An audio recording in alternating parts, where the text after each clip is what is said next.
Hello and a warm welcome. I'm Dani Sinha with BBC World News. Our top story: thousands of demonstrators take to the streets of Hong Kong demanding democracy. US President Barack Obama will open a business summit at the start of the first full day of his visit to East Africa later. He's expected to call for greater efforts to tackle corruption and praise Kenya's young entrepreneurs. Police in Malaysia say they found 139 graves and 28 camps in remote areas close to the border with Thailand, which they believe were used to hold trafficked migrants. The police say some of the graves contain more than one body. They want to look at how the body's own immune system can tackle those growing cells and stop that from happening. So, could this be a possible cure?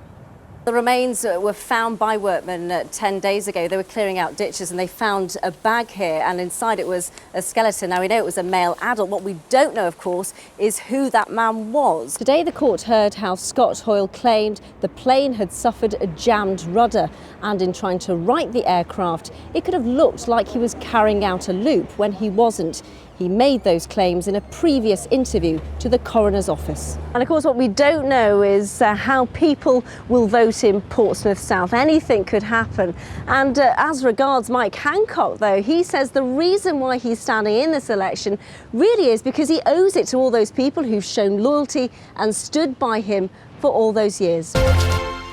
Now, stock markets in Europe and Asia have seen big falls after Greece closed its banks and imposed capital controls.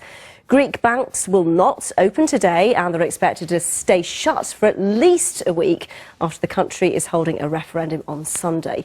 Greece is the first advanced country to fail to repay its loan to the International Monetary Fund, and it's now formally in arrears. Well, it missed the deadline for a €1.6 billion repayment to the IMF just hours after Eurozone ministers refused to extend its bailout. OK, let's have a look at the markets. European markets, as we've been saying all afternoon, really sluggish today. You can see the FTSE 100 is down, the DAX is as well. Of course, everybody looking to what's going on in Greece over the weekend, that looming referendum on Sunday. The turmoil in Greece, the big story of the day, of course, having a huge impact on the European markets. You can see the FTSE 100 down, the DAX down, CAC 40 and all the others, of course, in the red. Dani, what are you finding?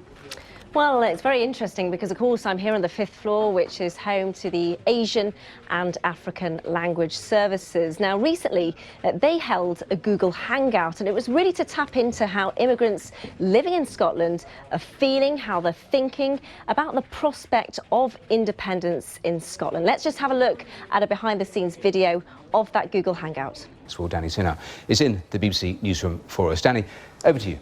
Well, of course, airstrikes being carried out against IS militants, a huge talking point on many social media platforms today. What do those people in those countries such as Syria and Iraq think of all these airstrikes? And indeed, the countries carrying out the airstrikes, what do they make of it all? Are they for the military action or against it? Well, let's bring in Munabar from BBC Arabic. And first of all, what are the Arab world making of IS militants? Turkey, though, says its airspace was not used. Let's get the very latest and speak to Mark Lowen, who joins us live from Istanbul. So very much a change of heart from Turkey, given the fact as well, just only a few weeks ago, they were calling Kurdish fighters terrorists. So they're looking behind the sofa for all the lost money. They're looking everywhere. Listen, let's push on to this last story, because Sarah said that this is a story that we've really You've got to be kidding me, surely. Well, absolutely. Kindergarten interviews. Can you imagine? So the South China Morning Post is saying that they want to train toddlers for kindergarten interviews. I mean, the world has gone mad, hasn't it? Yes,